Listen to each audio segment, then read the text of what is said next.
चाहिँ राजेन्द्र प्रसाद पौडेल, रसुवा जिल्ला उत्तरगाई गाउँपालिका वार्ड नम्बर 5। अनि त्यहाँ मलाई यसपालि साउनदेखिबाट यो खुट्टा झमझमाउने, पोल्ने, करकर खाने, लुस्ने यो जम्मै भएर हिँड्न हुन्थ्यो मलाई।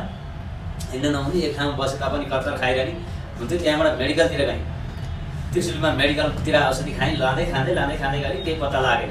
त्यहाँबाट अनि सबैले न्युरो हस्पिटल जा भन्न थाल्यो। न्युरो हस्पिटल आएँ, न्युरो हस्पिटल आएर एमआरआई गर्नुपर्छ भनेर भन्नु डाक्टर साहबले। अनि त्यहाँबाट एमआरआई गरेर हेर्दाखेरिमा नसा चेपिया छ, अपरेसन गर्नुपर्छ भनेर भन्नु डाक्टर साहबले। अनि त्यहाँ अरू साथीहरू त्यहाँ 5-7 जना त्यस्तै नसा चेपेकै साथीहरूले कोहीले अपरेसन गरिहाल्छ, कोही अपरेसन गर्ने तयारीमा पनि दिएछन्।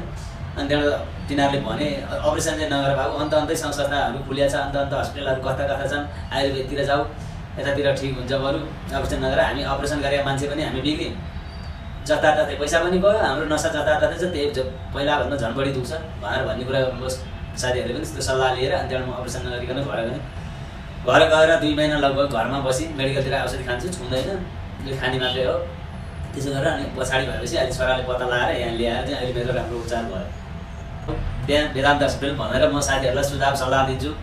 मैले जानेको जग्गालाई कति छन् यता अलपत्र परेको यिनीहरूलाई मैले सबैलाई यहीँ जाऊ भनेर मैले गाउँमा पनि बोलाइ पनि देखाएको छु।